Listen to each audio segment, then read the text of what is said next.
Hello everyone and good morning सभी को। उम्मीद करता हूँ मेरी वॉइस प्रॉपर आ रही होगी सभी तक। एक बार कंफर्म कर देंगे फिर हम लोग स्टार्ट करते हैं आज का लेक्चर, जो कि रहने वाला है एनिमल टिश्यू। कल हम लोगों ने प्लांट टिश्यू देखा था और आज हम लोग करने वाले हैं एनिमल टिश्यू के बारे में। एनिमल टिश्यू मतलब जंतु ऊतक, ठीक है। अब टिश्यू आप जानते हैं क्या होता है। टिश्यू होता है आपका what, group of cells performing a definite function. Similar type of cell मिलके एक पर्टिकुलर टाइप का टिश्यू बनाते हैं और वो एक डेफिनेट फंक्शन को परफॉर्म करते हैं, ठीक है। तो स्टार्ट करें, फिर एक बार कंफर्म करेंगे सभी लोग कि सारी चीज़ें प्रॉपर हैं कि नहीं। रोबोटिक वॉइस तो नहीं आ रही है।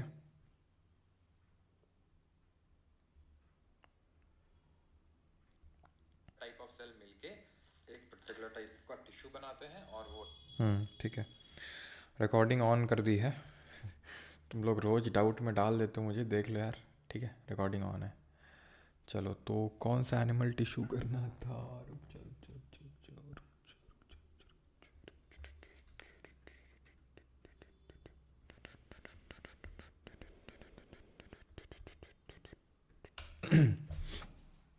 जा। तो स्टार्ट करते हैं, चलो, है ना। एनिमल टिश्यू करने वाले हैं। सबसे पहले जो हमारे एनिमल टिश्यूज़ हैं उनको हम डिफरेंट टाइप्स में बांटते हैं। अब जैसे कि हमने कल प्लांट टिश्यूज़ को देखा था। मेनली पहले तो दो टाइप्स में देखा था। दो टाइप्स क्या थे, एक तो मेरिस्टेमेटिक टिश्यू और दूसरा परमानेंट टिश्यू, है ना। सबसे पहले तो हमने दो टाइप्स में देखे थे, मेरिस्टेमेटिक टिश्यू और परमानेंट टिश्यूज़, है ना। विभज्योतक ऊतक और स्थायी ऊतक। वैसे ही हम एनिमल टिश्यू को सर्टन पार्ट्स में डिवाइड करते हैं। Epithelial tissue, muscular tissue, nervous tissue और कनेक्टिव टिश्यू। बाकी जो इसके अराउंड चीज़ें लिखी हैं बिल्कुल भूल जाओ उनको। अभी क्या तुम्हें एकदम चार्ट याद रखना है। सबसे पहले ऊपर एनिमल टिश्यू है, देन एनिमल टिश्यू के बाद एक सेकेंड,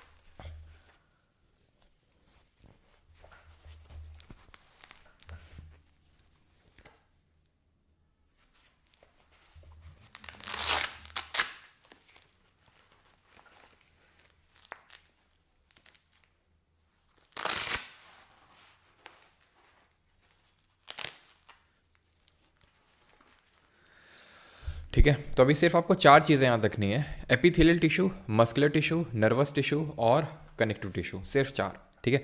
एक एक करके हम उनके टाइप्स पढ़ने वाले हैं, जैसे एपिथेलियल के टाइप्स, मस्कुलर के, नर्वस के एंड कनेक्टिव टिश्यू के, ठीक है। एरिकुलर टिश्यू ये सब आपके ही अभी इसके टाइप्स नहीं पढ़ने, ठीक है। सीधे सबसे पहले आते हैं एपिथेलियल टिश्यूज़ पे। अब एपिथेलियल टिश्यूज़ क्या होते हैं, इनकी कैरेक्टरिस्टिक क्या होती है। तो ये काइंड ऑफ प्रोटेक्टिव टिश्यू होते हैं, यानी हमारी बॉडी को प्रोटेक्ट करने का काम करते हैं, कवर करने का काम करते हैं। इनमें ज़्यादा कोई इंटरसेलुलर बीच में आपको स्पेसेस नहीं देखने को मिलती हैं।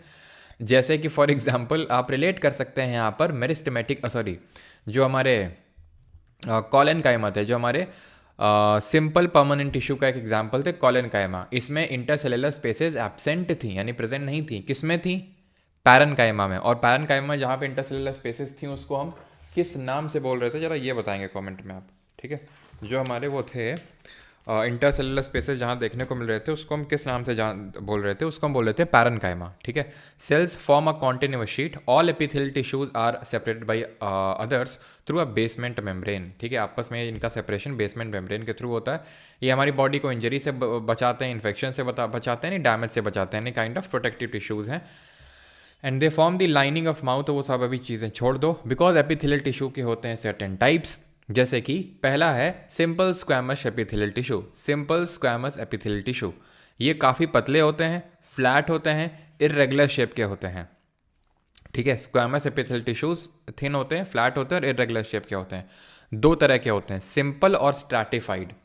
सिंपल वाले जो होते हैं, अब यहाँ पर प्रेजेंस पूछा जाता है कि कहाँ पे प्रेजेंट होते हैं।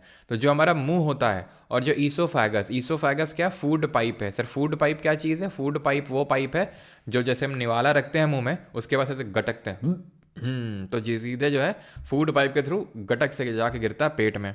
और फिर उसके बाद क्या होता है वो तो तुम्हें डाइजेस्टिव सिस्टम में पता चलेगा, अभी नहीं, ठीक। तो it forms the delicate lining. जो हमारी डेलिकेट लाइनिंग होती है माउथ के अंदर में, आप देखो कितना सॉफ्ट सॉफ्ट होता है ना। तुरंत अगर हल्का सा कुछ हुआ तो तुरंत छाला पड़ जाता है, थोड़ा गर्म खाते हैं तो, है ना। तो काफ़ी जो डेलिकेट लाइनिंग है वो सिंपल स्क्वैमस एपिथेलियल टिश्यूज़ की बनी हुई है। सिंगल लेयर ऑफ सेल्स हैं, इस वजह से फ्लैट होते हैं, बहुत थिन होते हैं। स्ट्रैटिफाइड, स्ट्रेटा का मतलब क्या होता है? स्ट्रेटा का मतलब होता है लेयर्स, है ना। और ये अगर आप याद करो तो जो सेडिमेंट्री रॉक हमने पढ़ा था ज्योग्राफी में, वो कैसी होती हैं? स्ट्रैटिफाइड होती हैं, लेयर्स के फॉर्म में एग्जिस्ट करती हैं, पढ़ा था हम लोगों ने। तो स्ट्रेटा का मतलब होता है लेयर्स, ठीक। तो stratified squamous epithelial tissue layer बना रही होंगी। अब ये कहाँ प्रेजेंट होंगी? हमारी स्किन में है, ठीक है। Cells are arranged in layers, परत दर परत दर परत, ठीक है। It prevents wear and tear skin. Clear? फिर से रिकॉल करें, हमने स्टार्ट किया एनिमल टिश्यू, ठीक है। हमने उसके सर्टेन पार्ट्स देखे, जैसे कि epithelial tissue, muscular tissue, connective tissue, और चौथा जरा आप बताएंगे क्या था? तो उसमें से जो एपिथेलियल टिश्यू था उसको हमने पढ़ना स्टार्ट किया, फिर हमने एपिथेलियल को डिवाइड किया, ठीक है। तो उसमें से सबसे पहले तो हम आए स्क्वैमस एपिथेलियल टिश्यू में, ठीक है।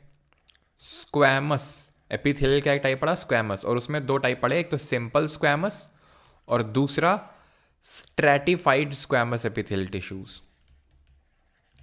सिंपल और स्ट्रैटिफाइड। जो सिंपल है वो इनर डेलिकेट लाइनिंग बनाता है माउथ और ईसोफेगस की, जो बड़ी सॉफ्ट लाइनिंग होती है। और स्ट्रैटिफाइड की अगर बात करें तो ये लेयर्स के फॉर्म में एग्जिस्ट करता है। कहाँ पर? स्किन में, पूरी स्किन में। जैसे कि याद करो, अब यहाँ पर आप रिलेट कर सकते हैं, कल जो हम लोगों ने प्लांट टिश्यू पढ़ा था तो वहाँ पर मैंने स्किन से रिलेट करवाया था किन टिश्यूज़ को? तो वो थे हमारे एपिडर्मल, ठीक है। एपिडर्मल, ठीक है, एपिडर्मिस थी वो। तो एपिडर्मिस क्या थी? या फिर एपिडर्मल जो हमारी सेल्स थी वो पूरी लाइनिंग बना रही थी, फिर पूरी कवरिंग बना रही थी पूरा हमारा प्लांट का, है ना। और उसी एपिडर्मिस का हमने एक पार्ट देखा था रूट्स में, अगर याद हो, हेयर लाइक स्ट्रक्चर। उसको मैंने क्या बोला था, जल्दी से बताइए? हेयर लाइक स्ट्रक्चर्स जो हमारे kind of apical meristematic tissues के भी पार्ट होते हैं, वो होते हैं हमारे प्रोटोडर्म, याद हो अगर आपको, ठीक है। तो यहाँ पर आप देख सकते हैं बेसमेंट मेम्ब्रेन है। बेसमेंट मेम्ब्रेन क्या है? तो यहाँ पर हमने देखा था कि जो बेसमेंट मेम्ब्रेन है वो सेपरेट करती है ऑल एपिथेलियल टिश्यूज़ को, सभी जो एपिथेलियल टिश्यूज़ हैं उनको अलग करने का काम है इसका, ठीक है। अभी आते हैं एपिथेलियल टिश्यू का दूसरा टाइप है क्यूबॉइडल। पहला देखा था स्क्वैमस, अब आते हैं क्यूबॉइडल। क्यूब लाइक सेल्स हैं, इसी वजह से इनका क्यूबॉइडल नाम पड़ा होगा। इनकी जो हाइट है वो इनकी विड्थ से ज़्यादा होगी, इनकी जो हाइट है वो विड्थ से ज़्यादा होगी। यहाँ पर आप देख सकते हैं, आपको दिख रहा होगा, इनकी जो हाइट है वो इनकी विड्थ से ज़्यादा है और थोड़े से हमें क्यूब शेप के नज़र आ रहे हैं, इस वजह से इनको क्यूबॉइडल एपिथेलियम टिश्यूज़ के नाम से जाना जाता है, ठीक। अब यहाँ पर ये प्रेजेंट कहाँ पे होते हैं ये इंपॉर्टेंट है, ठीक है। जब हम क्वेश्चंस करेंगे ना तब आपको समझ में आएगा, ठीक है, कि कैसे क्वेश्चन बनता है। जैसे कि फॉर एग्जाम्पल CDS में एक बार ऐसे क्वेश्चन बना कि एक्सीडेंट हो गया एक बंदे का। अच्छा, एक्सीडेंट हो गया तो उसका मुंह छिल गया, पूरा मुंह छिल गया और सब खाल वाल छिल गई, ठीक है। या फिर एक हाँ मुंह का दिया था, मुंह छिल गया उसका। तो फिर अगर मुंह छिल गया तो फिर कौन सा टिश्यूज़ का डैमेज हो गया ये पूछा था उसने क्वेश्चन, ठीक है। तो इस तरह के क्वेश्चंस पूछता है और वो अभी हम देखेंगे, ठीक है। और SSC में भी सेम टाइप के अभी क्वेश्चन पूछता है, देखेंगे, ठीक है। तो अब आते हैं तीसरे टाइप पे, कॉलमनार। पहला देखा था स्क्वैमस, उसके दो टाइप थे, सिंपल और स्ट्रैटिफाइड। देन क्यूबॉइडल, कहाँ पर प्रेजेंट था? ग्लैंड्स में। कहाँ पे? Sweat gland, salivary gland. Sweat मतलब जहाँ से पसीना आता है, सेलिवरी मतलब जहाँ सलाइवा मुंह में सेक्रीट होता है, थायराइड ग्लैंड गले में, और लाइनिंग ऑफ किडनी टिब्यूल्स, ठीक।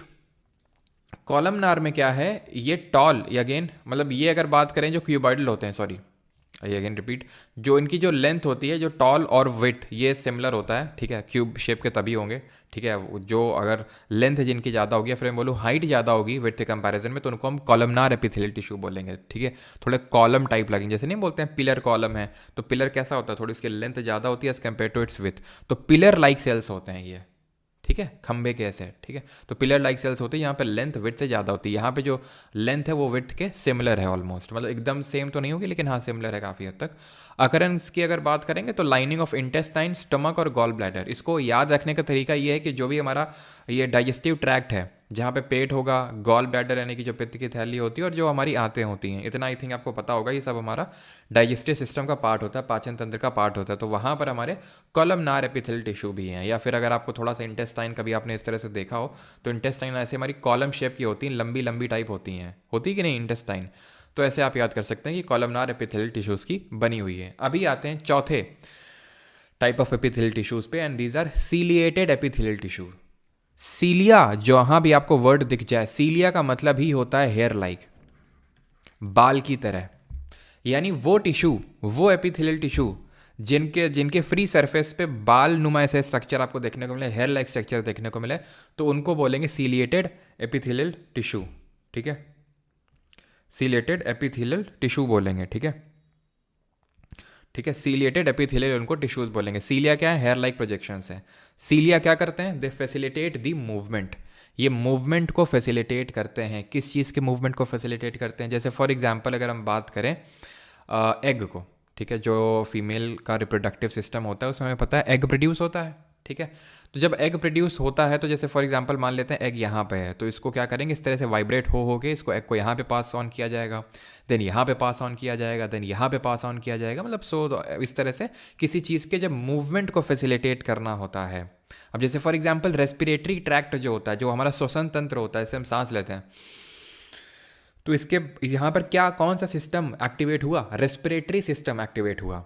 तो आप देखते होंगे नाक में हमारे हेयर्स लाइक स्ट्रक्चर होते हैं, वो क्या करते हैं? उनका काम होता है म्यूकस जो होता है उसके मूवमेंट को फैसिलिटेट करना।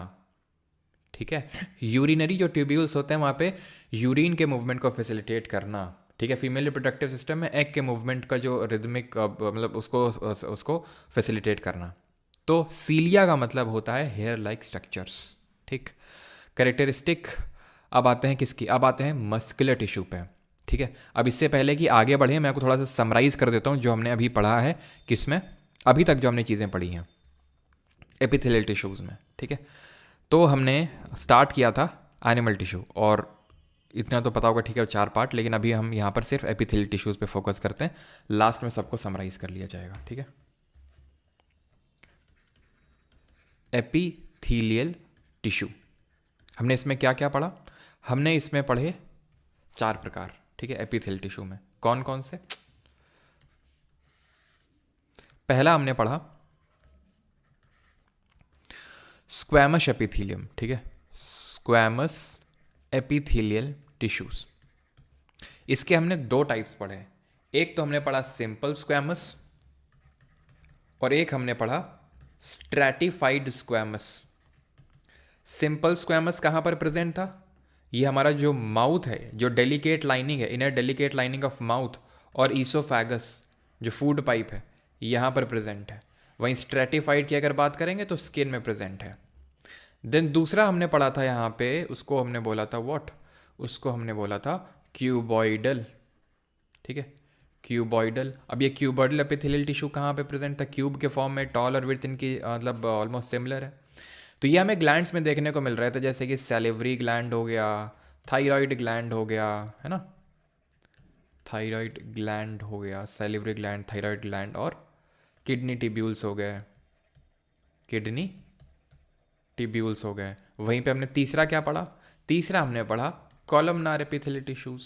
ठीक है, कॉलमनार एपिथेलियल टिश्यूज, और कॉलमनार में कॉलम शेप के हैं, यानी कि इनकी जो टॉल है वो पिलर शेप के हैं। ये पिलर शेप के मतलब लेंथ ज़्यादा है या फिर हाइट ज़्यादा है एज कम्पेयर टू विड्थ। और कहाँ देखने को मिले? जो भी हमारा डाइजेस्टिव ट्रैक्ट है, जैसे कि गॉल ब्लैडर हो गया, ठीक है, गॉल ब्लैडर हो गया, इंटेस्टाइन हो गई, स्टमक हो गया, यहाँ पर प्रेजेंट है।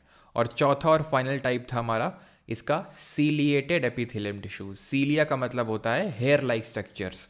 तो जो हमारा रेस्पिरेटरी ट्रैक्ट में म्यूकस को मूवमेंट को फैसिलिटेट कर रहे हैं, और जो हमारा यूरिनरी ब्लैडर है वहाँ पे यूरिन के मूवमेंट को फैसिलिटेट कर रहे हैं, प्लस जो फीमेल रिप्रोडक्टिव ऑर्गन्स होते हैं वहाँ पे एग के मूवमेंट को फैसिलिटेट करने का काम होता है सीलिएटेड एपिथेलियल टिश्यूज़ का। अब आते हैं मस्कुलर टिश्यूज़ पे।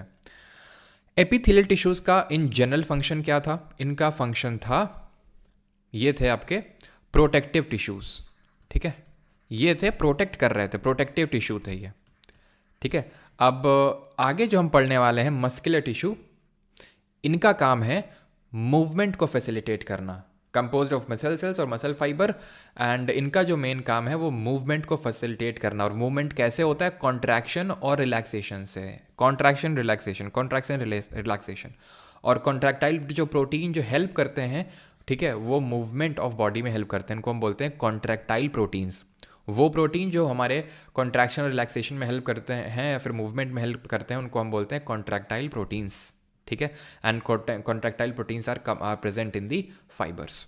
आगे बढ़ते हैं तो यहाँ पर आप देख सकते हैं जैसे आपकी बाइसेप है ना, तो यहाँ पर क्या है आपका, इसके मूवमेंट को फैसिलिटेट कर रहा है बाइसेप ट्राइसेप्स, है ना। कितने लोग जिम जाते हैं यहाँ पे? तो मसल सेल्स हमारे 3 तरह के होते हैं। एक तो कार्डियक मसल जो हमारे हार्ट में प्रेजेंट होंगी, ठीक है, हमारे हार्ट की जो रिदमिक बीटिंग है उसको फैसिलिटेट करेंगे। स्केलेटल मसल जो होगा जहाँ पर हमारा ये जहाँ पर स्केलेटल सिस्टम, मैंने आपको बताया था स्केलेटल सिस्टम के बारे में कमेंट में बताएंगे। जो हमारा सेल होता है, तो सेल में साइटोस्केलेटन पढ़ा था हम लोगों ने, और वहाँ पर मैंने बोन को किससे एनालॉजी ड्रॉ करी थी, मैंने बोन को किससे रिलेट करवाया था वहाँ पे, जो हमारा साइटोस्केलेटन था वहाँ पे। तो स्केलेटल सिस्टम यानी कि जहाँ पर बोनी स्ट्रक्चर है वहाँ पर जो मसल्स प्रेजेंट हैं उसके मूवमेंट को फैसिलिटेट कर रही हैं, तो वो स्केलेटल मसल। और जो हमारे स्मूथ पार्ट हैं, स्मूथ पार्ट मतलब जैसे कि आंतें हो गई या फिर पेट हो गया, ठीक है, लिवर वगैरह हो गया, हमारी आईज़ हो गई, तो यहाँ पे स्मूथ मसल्स होती हैं जहाँ पे हमें इस तरह का बोन का इस तरह से कुछ नहीं दिखेगा, बड़ा स्मूथ ऑर्गन होता है वो। यानी कि इसको बोल सकते हैं रेखीय ऊतक, है ना, रेखाकित ऊतक, इसको चिकना ऊतक बोलेंगे स्मूथ वाले को, और इसको हम बोलेंगे हृदयी ऊतक, स्केलेटल वाले सॉरी कार्डियक वाले को, स्केलेटल वाले को बोलेंगे रेखाकित ऊतक। तो ये हमारे 3 टाइप के क्या होते हैं, मसल सेल्स होते हैं। आई होप यहाँ तक क्लियर होंगी सारी चीज़ें कि मसल जो टिश्यू होते हैं वो मूवमेंट को फैसिलिटेट करते हैं, कॉन्ट्रैक्टाइल प्रोटीन इनमें प्रेजेंट होता है जो मूवमेंट को फैसिलिटेट करने में हेल्प करते हैं। 3 तरह के होते हैं, कार्डियक जो हार्ट में, स्केलेटल जहाँ पर हमारा पूरा स्केलेटल सिस्टम है वहाँ पर, स्मूथ मसल्स हैं यहाँ पर आपके जहाँ पे पूरा स्मूथ ऑर्गन्स हैं। और हाँ, अभी मैंने पूछा था कि किससे एनालॉजी ड्रॉ करी थी, तो वो हमारे थे माइक्रोट्यूब्यूल्स। और माइक्रोट्यूब्यूल कहाँ बन रहे थे, सेंट्रोजोम में, जिनको माइक्रोट्यूब्यूल ऑर्गेनाइजिंग सेंटर्स बोल रहे थे। सेंट्रोजोम में 2 क्या होते थे जरा बताइए, 2 क्या होते थे जिसको मैंने बताया था 9+0 और 9+2 के फॉर्म में होते थे, वो सिलेंड्रिकल शेप के होते थे।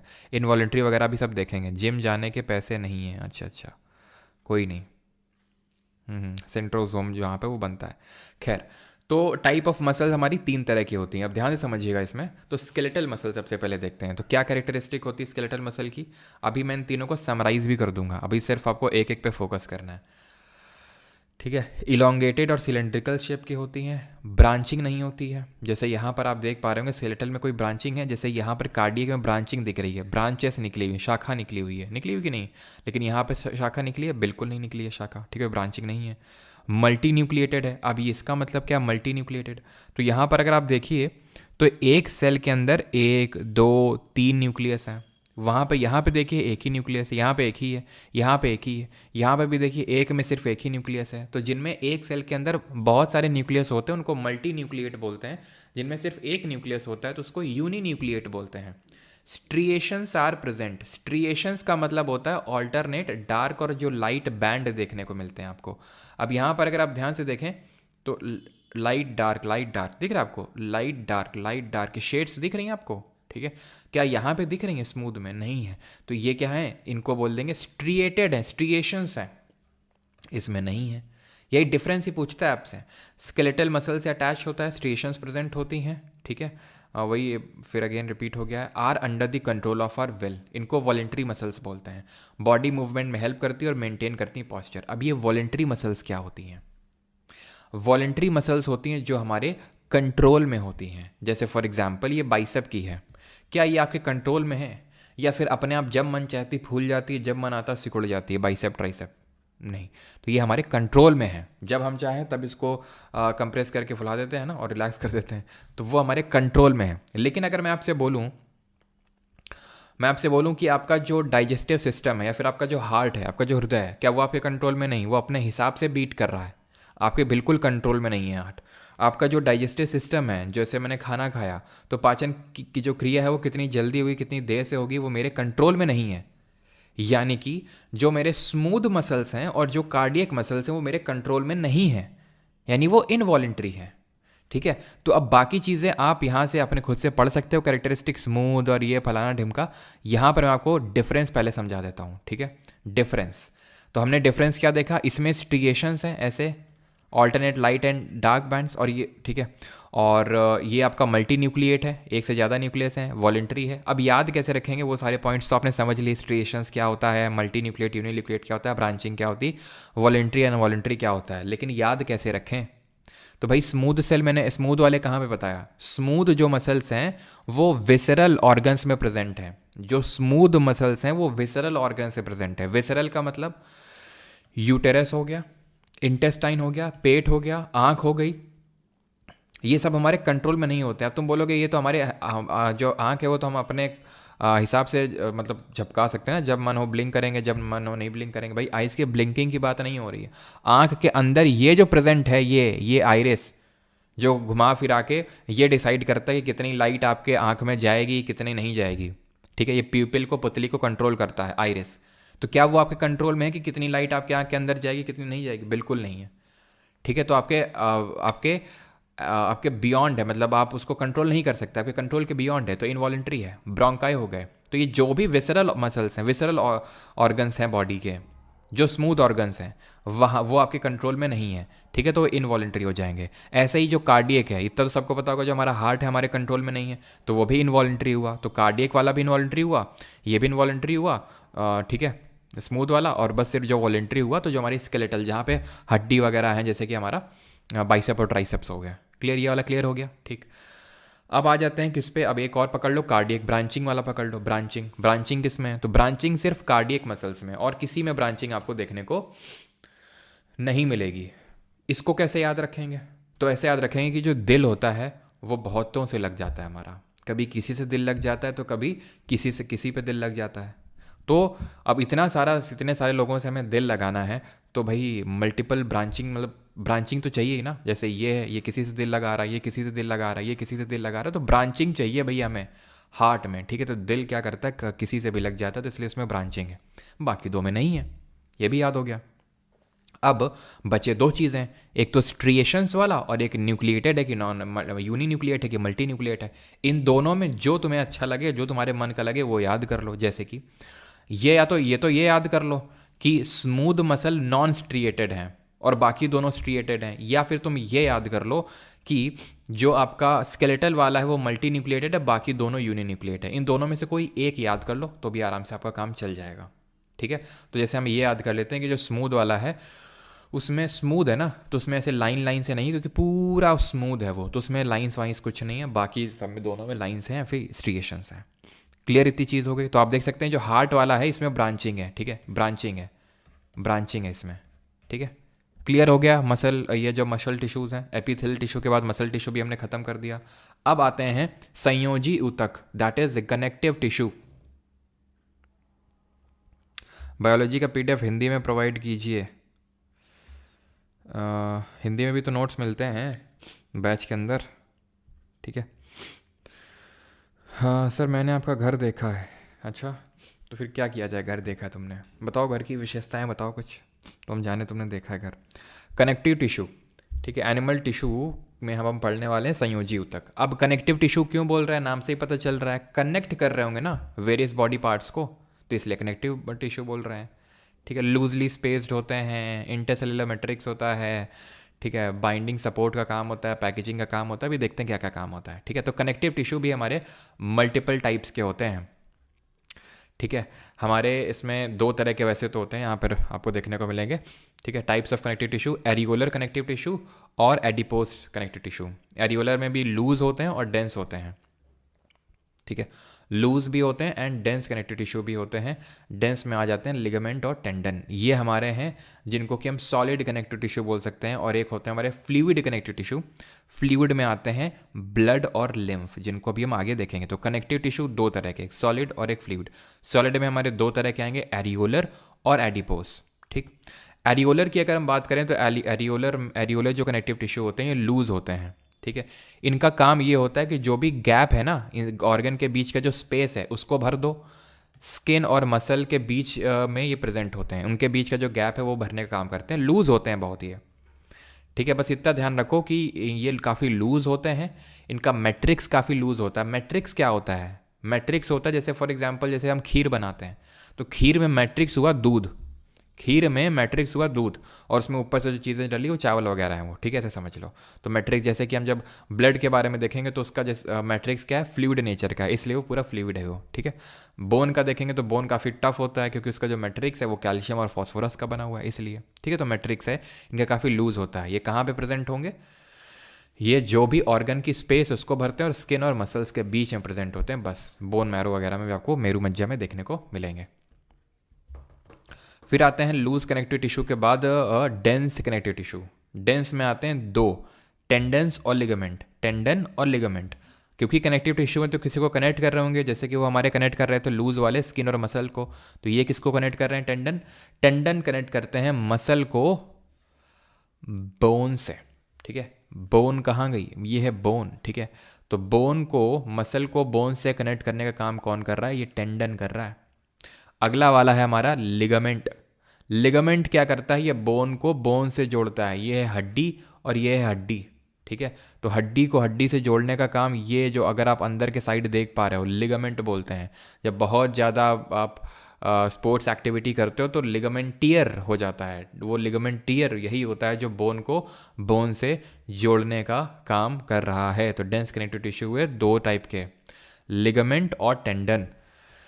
याद कैसे रखें कौन किसको जोड़ता है, तो याद ऐसे रखेंगे कि MTB, जैसे MTV करके एक पहले वो टीवी शो आता, मतलब एक टीवी के चैनल आता था, है ना, उसमें काफ़ी अच्छा शो आया करता था, काफ़ी पारिवारिक शो आया करता था उसमें एक, तो वो जो आप छुप छुप के देखते थे, तो बस वही MTV की जगह जो है MTB कर लो, ठीक है। MTB, ये हो गया आपका मसल, ये हो गया आपका टेंडन और ये हो गया आपका बोन। तो टेंडन किसको कनेक्ट कर रहा है, मसल को बोन से, और बाकी जो दूसरा वाला है दैट इज़ लिगामेंट, वो बोन को बोन से कर देगा, ख़त्म काम, ठीक है।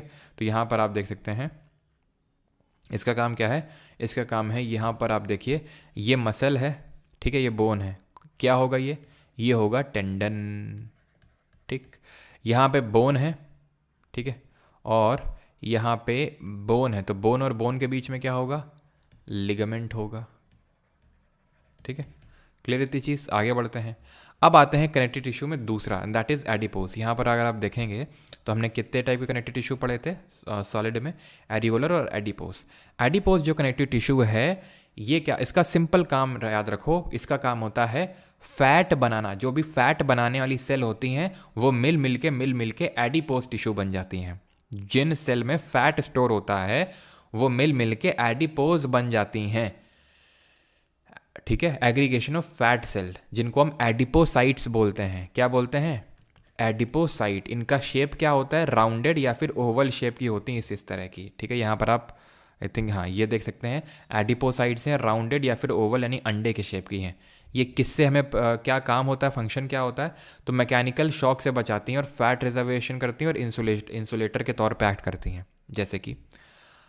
जैसे कि आपने देखा होगा जो फैटी लोग होते हैं, जो मोटे लोग होते हैं, उनको सर्दी वगैरह जल्दी नहीं लगती है ना। वो आराम से, हो सकता है हाफ शर्ट में घूम रहे हो। हमारे एक मैथ के टीचर हुआ करते थे, मतलब काफ़ी तगड़े से थे, काफ़ी अच्छे टीचर थे वो, मतलब सिर्फ कुछ ही टीचर थे जिनको मैं सच में मतलब कि भाई लाइक करता था कि हाँ यार मतलब ये अच्छे टीचर हैं, तो उनमें से वो एक थे। तो वो सर थे, काफ़ी मोटे थे, ठीक है। और वो जो है देखता था मैं हाफ शर्ट में, ठीक है, मैं एकदम ठंड के मारे कपकपा जा रहा हूँ, और मतलब सभी लोग वैसे, तो और वो शर्ट मतलब हाफ शर्ट में सराया करते थे। तो वो कारण वही है कि जो एडिपोसाइट्स होते हैं ना वो बहुत ज़्यादा स्टोर हो जाते हैं, जो फैट, जो थोड़े हमारे मोटे लोग होते हैं, तो इस वजह से वो जो हीट है वो एस्केप नहीं करती है बॉडी से, ठीक है। तो इसलिए माहौल जो है अंदर गर्म रहता है, तो एक्ट एज इंसुलेटर।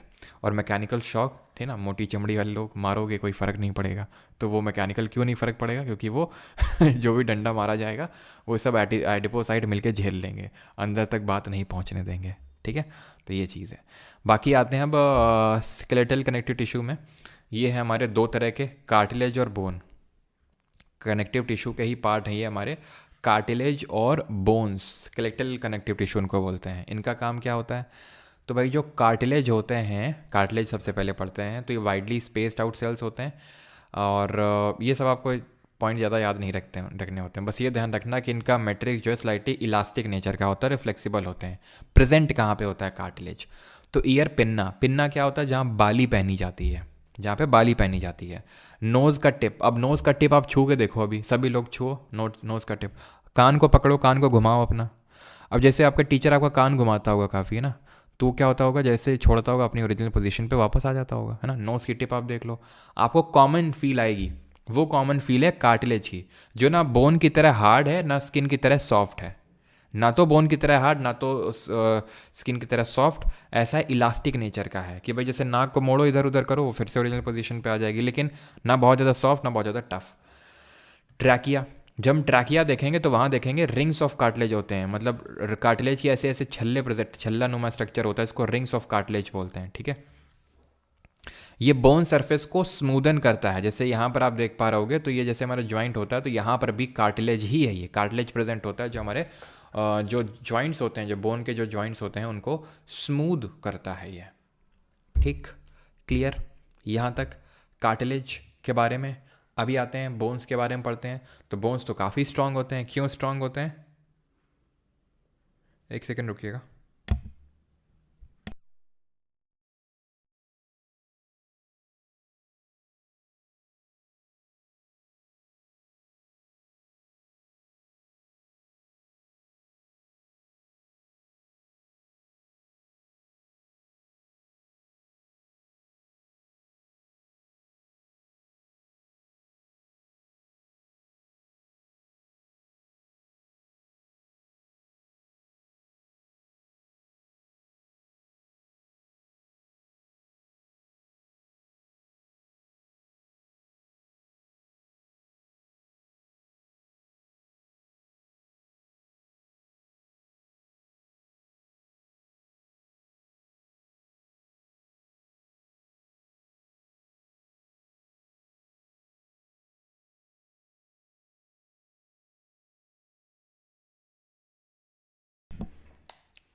ठीक है, तो काफ़ी स्ट्रांग होते हैं ये, और फ्लेक्सिबल नहीं होते हैं। फ्लेक्सिबल स्ट्रांग क्यों होते हैं, फ्लेक्सिबल नहीं होते हैं क्योंकि इनका जो मैट्रिक्स होता है वो कैल्शियम और फॉस्फोरस का बना हुआ होता है, ठीक है।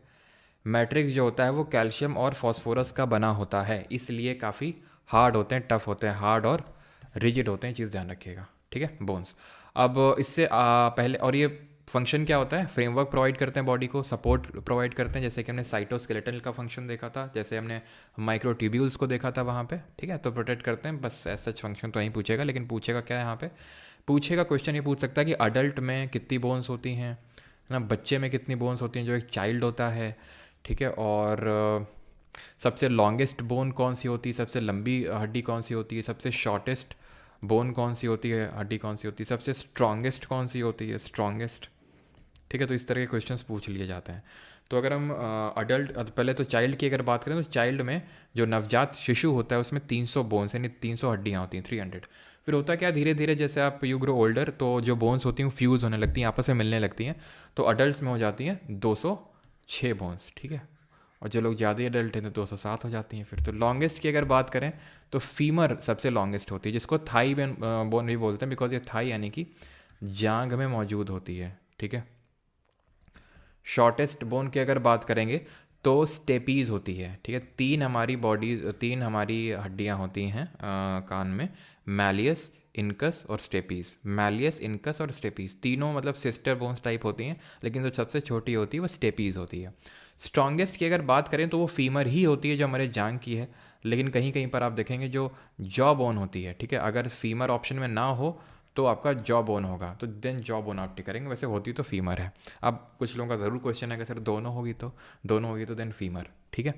क्लियर यहाँ तक? आगे बढ़ते हैं। कनेक्टिव टिश्यू हमारा ये मतलब आखिरी है connective tissue, and that is fluid connective tissue. Fluid connective tissue जो है different parts of the body को कनेक्ट करता है, बिकॉज ये जो फ्लूइड होता है पूरी बॉडी में फ्लो होता है, ठीक है। और ये क्या है फ्लूइड कनेक्टिव टिश्यू? एक तो ब्लड होता है और एक लिम्फ होता है। दो फ्लूइड कनेक्टिव टिश्यू है हमारे पास, एक ब्लड है और एक लिम्फ है। सबसे पहले हम पढ़ेंगे ब्लड के बारे में, ठीक है। देन उसके बाद में पढ़ेंगे लिम्फ के बारे में कि लिम्फ क्या चीज़ होती है। सबसे पहले ब्लड। तो ये फ्लूइड कनेक्टिव टिश्यू है, ठीक है। ब्लड सेल्स होती हैं, फलाना डिमका सारी चीज़ें लिखी हुई हैं, लेकिन इसको छोड़ दो, अभी यहाँ पर समझो, ठीक है।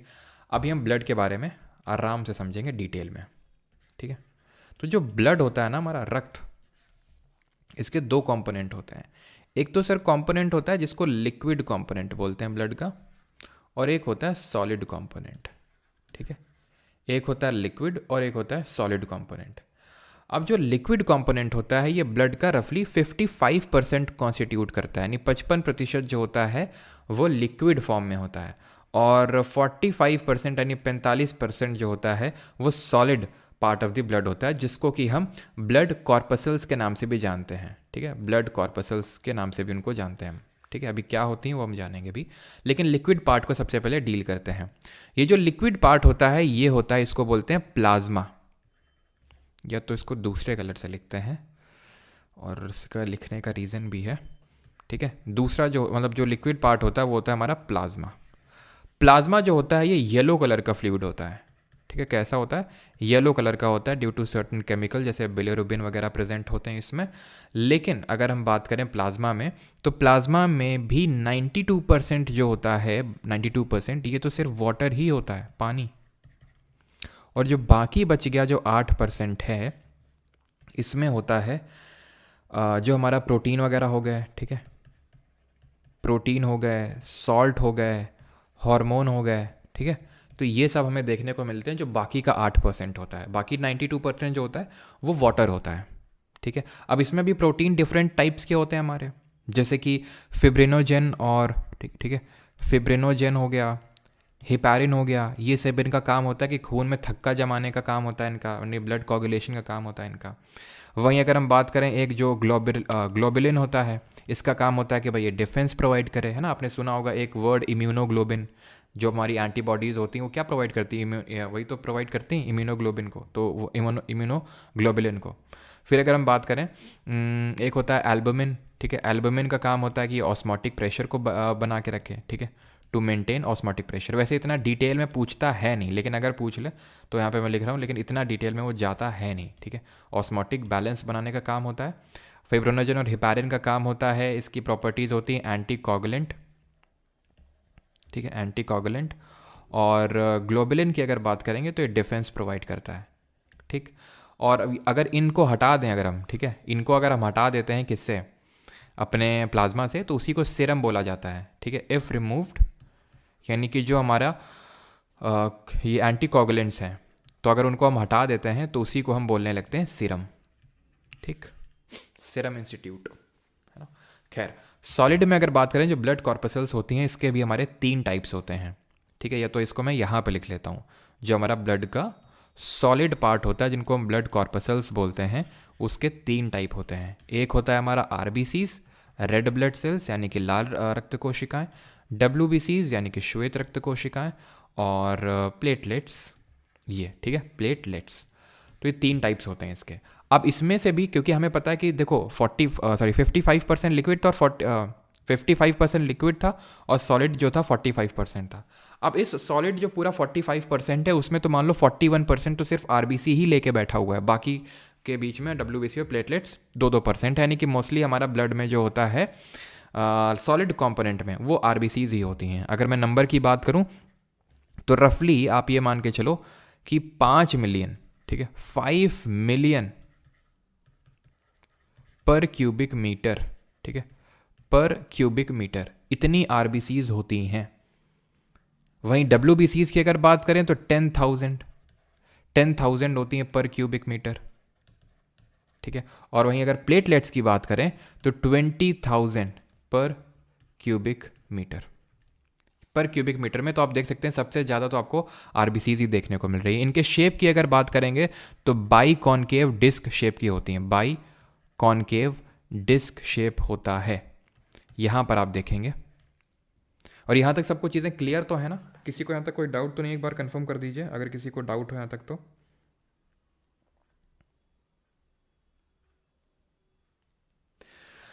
ठीक है, तो यहाँ पर आप देख सकते हैं किस तरह से इनका शेप है। ये आपका बाई कॉनकेव डिस्क शेप की जो आपको दिख रही हैं, ये आपकी आरबीसीज ही हैं, ये रेड ब्लड सेल्स ही हैं ये, ठीक।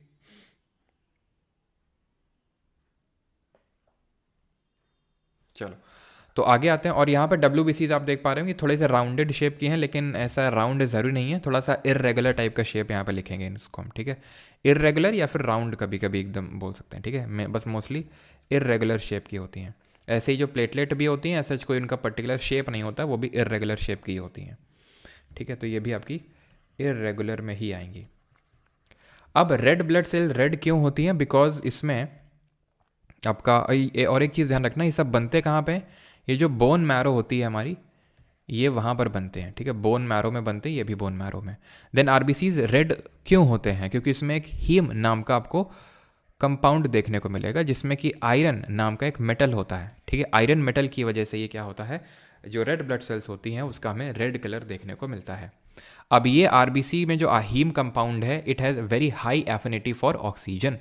हाई एफिनिटी फॉर ऑक्सीजन का मतलब ये होता है कि ये ऑक्सीजन को तुरंत अटैच कर लेता है अपने से, और इसी वजह से जो एक फंक्शन होता है ब्लड का, and that is to carry the gases, to carry the oxygen. कहाँ तक ऑक्सीजन कैरी करता है, सेल तक। सेल में कहाँ पहुँचाता है, माइटोकॉन्ड्रिया के पास, और वो फिर क्या करता है, उसको उससे एनर्जी बनाता है, वो याद है, और वो फिर CO2 को छोड़ता है, तो CO2 को ये वापस लेके आता है ब्लड, ठीक है। तो ध्यान रखना, it has a high affinity for the oxygen. Then ये आरबीसीज खत्म कहाँ पर जाके होते हैं, तो ध्यान रखना, दे डाई, ठीक है, डाई इन डाई इन स्प्लीन। स्प्लीहा करके एक हमारा ऑर्गन होता है, लिवर के साइड में लगा हुआ होता है, एकदम लिवर के साइड में लगा हुआ होता है, और वहाँ पे जाके ख़त्म हो जाते हैं ये। क्लियर। ये जो आरबीसीज होते हैं, इनका जो टाइम पीरियड होता है, यानी कितने समय तक ये जीवित रहते हैं, तो ये 120 दिन रफली, 120 डेज, ठीक है। वहीं पे अगर हम बात करें WBCs की, तो रफली 12 डेज, ठीक है। 12 मतलब 12 से 20 दिन आप लिख सकते हो। क्या डाउट है सर? नहीं, ठीक है, WBCs में ये आपका नहीं होता है। WBCs में आपका हीम कंपाउंड नहीं होता है, ठीक है, तभी वो रेड नहीं होता है। तो WBCs किस नेचर की होती हैं, मतलब किस कलर की होती हैं, वाइट कलर की होती हैं, ठीक है। और प्लेटलेट्स की अगर बात करेंगे तो 7 से 10 दिन का लाइफ स्पैन होता है। इतनी चीज़ क्लियर। अब आरबीसीज का मेन फंक्शन क्या होता है, आरबीसीज का मेन फंक्शन होता है टू ट्रांसपोर्ट ऑक्सीजन, ऑक्सीजन को ट्रांसपोर्ट करना, ठीक है। WBCs का मेन काम होता है डिफेंस मैकेनिज्म प्रोवाइड करना। डिफेंस प्रोवाइड करना मतलब होता यह है कि जो हमारी बॉडी है, जैसे हमारे जो ब्लड है, उसमें बहुत सारे फॉरेन इस तरह के फॉरेन बैक्टीरिया आ जाते हैं, तो उनको किल करने का काम, उनको मारने का काम वाइट ब्लड सेल्स का होता है। तो इसीलिए बोलते हैं कि ये हमारे बॉडी में डिफेंस मैकेनिज्म प्रोवाइड करते हैं, यानी कि जो हमारे अनवांटेड बैक्टीरिया हैं उनको मारने का काम, या फिर माइक्रो ऑर्गेनिजम्स हैं उनको मारने का काम WBCs का होता है। प्लेटलेट्स का काम होता है ब्लड कोगुलेशन का, यानी कि थक का, ठीक है, टू फॉर्म, या फिर to it helps in the blood clotting, या फिर to form clots in the blood, और to helps in blood clotting, ठीक है। ब्लड क्लॉटिंग में ये हेल्प करता है। ये क्या, प्लेटलेट्स। आपने सुना होगा कि डेंगू की जब होता है बीमारी, तो प्लेटलेट्स काफ़ी कम हो जाती हैं, और उस समय जब अगर कोई चोट लग जाए तो और डेडली साबित हो सकता है, फेटल हो सकता है, बिकॉज फिर ब्लड का जो है वो कोगुलेशन नहीं होगा, वो थक्का नहीं जमेगा, और वो रक्त जाता जाएगा जाता जाएगा जाता जाएगा, ठीक है। आरबीसी, WBC और प्लेटलेट्स के कुछ और नाम भी हैं, जैसे कि हम आरबीसीज को इराइथ्रोसाइट्स के नाम से भी बोलते हैं, ठीक है, इराइथ्रोसाइट्स के नाम से भी जानते हैं। WBCs की अगर हम बात करेंगे तो इसको हम ल्यूकोसाइट्स के नाम से जानते हैं, और प्लेटलेट्स की अगर बात करेंगे तो इसको हम थ्रोम्बोसाइट्स के नाम से जानते हैं, ठीक है, थ्रोम्बोसाइट्स। ये जो हमारी ल्यूकोसाइट्स होती हैं, दैट इज़ जो WBCs होती हैं, इसके भी सर्टेन पार्ट्स होते हैं, सर्टेन इसके भी पार्ट्स होते हैं, जैसे फॉर एग्जांपल इसमें आते हैं हमारे मोनोसाइट्स, ठीक है, इसमें आ जाते हैं हमारे न्यूट्रोफिल्स आ जाते हैं, ठीक है, इसमें आ जाते हैं इओसिनोफिल्स आ जाते हैं, ठीक है, बैसोफिल आ जाते हैं, बैसोफिल, लिम्फोसाइट्स, तो ये सब आ जाते हैं हमारे WBCs में। क्लियर इतनी चीज़? क्या शेप होता है, कितना लाइफ स्पैन होता है, एंड कितने अमाउंट में प्रेजेंट होते हैं, वो सारी चीज़ें हमने देख ली इसमें डिफरेंसेस में। अब यहाँ पर अगर आपसे ऑर्डर में लगाने को पूछ देखो तो सबसे ज़्यादा क्या है आपकी, आरबीसीज हैं, देन उसके बाद प्लेटलेट्स हैं, देन उसके बाद WBCs हैं, ठीक है। स्टडी ऑफ ब्लड के किसको बोलते हैं, स्टडी ऑफ ब्लड, ब्लड के अध्ययन को क्या बोलते हैं, रक्त के अध्ययन को, रुधिर के अध्ययन को बोलते हैं हम हिमैटोलॉजी। ध्यान रखना, हिपैटोलॉजी लिवर की स्टडी को बोलते हैं, हिमैटोलॉजी होता है ब्लड की स्टडी, ठीक है। क्लियर यहाँ तक? आगे बढ़ते हैं और एनिमल टिश्यू में अब हम पढ़ते हैं मतलब कनेक्टिव फ्लूइड कनेक्टिव टिश्यू में लिम्फ के बारे में पढ़ेंगे, ठीक। नोट्स शुभम मिल जाएंगे जल्दी, अभी मैं दिखाता हूँ कि क्यों नहीं मिल रहे हैं उसका, ठीक है, नोट्स क्यों नहीं मिल रहे हैं, ठीक है। यहाँ पे लगा लेना ई, ए लगा लेना, ठीक है, हीमाटोलॉजी हो जाएगा। ठीक, चलो आगे बढ़ते हैं। लिम्फ, अब होता क्या है कि जो हमारा ये पूरा सर्कुलेटरी सिस्टम होता है वो सिर्फ उसमें ब्लड नहीं फ्लो हो रहा होता है, लिम्फ भी फ्लो हो रहा होता है। लिम्फ क्या होता है, हर टिश्यू में, हर एक ऊतक में क्या होता है कि न्यूट्रिएंट्स की सप्लाई करना, ठीक है, प्रोटीन, सॉल्ट्स, ग्लूकोज, वाटर, इन सब की सप्लाई करना, प्लस जो एक्सेस वेस्ट है जो ब्लड के थ्रू जा रहा है उन सबको कलेक्ट करके ब्लड तक पहुंचा देना। वो फिर ब्लड का हमारा वो सॉलिड कंपोनेंट निकल जाता है किडनी में, वो तो हम आगे पढ़ेंगे एक्सक्रीटरी सिस्टम में।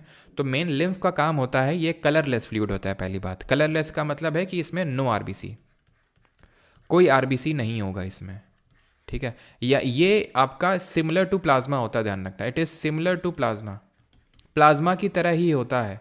अब होता क्या है कि जो हमारी ये ब्लड जो कॉर्पसल्स होती हैं, जो हमारी ये कैपिलरीज वगैरह होती हैं, तो उसमें, ठीक है, कैपिलरीज वो होती हैं जो हमारे आर्टरीज और वेन्स को जोड़ने का काम करती हैं, ठीक है।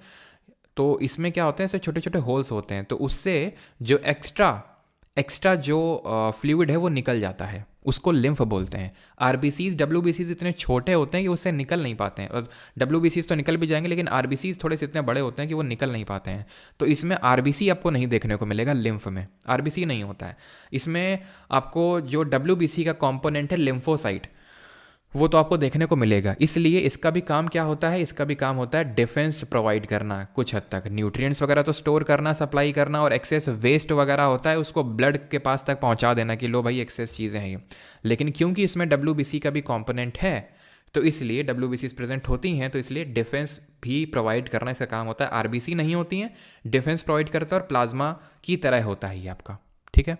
ये आप देख सकते हैं। और ये किस तरह का होता है, ये थोड़ा सा स्लाइट येलो कलर का होता है, ठीक है, स्लाइट येलो कलर का होता है, बहुत हल्का सा येलो कलर होता है, पेल येलो आप बोल सकते हैं उसको, ठीक है। और हल्का सा मतलब वही आप समझ लो कि डब्ल्यूबीसी टाइप होता है ये, ठीक है। आगे बढ़ते हैं, और आखिरी हमारा टिश्यू है जिसको बोलते हैं नर्वस टिश्यू, ठीक है। जो हमारा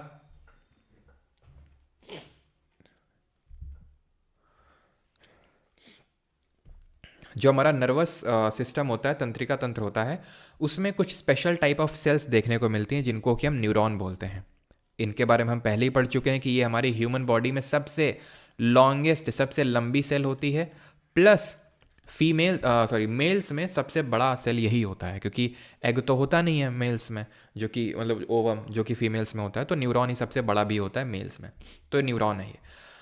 अब ध्यान इस बात का रखना कि नर्वस टिश्यू में सिर्फ न्यूरॉन ही एक तरह की सेल नहीं मिलती हैं, इसी तरह की हमारी एक ग्लिया सेल्स भी होती हैं।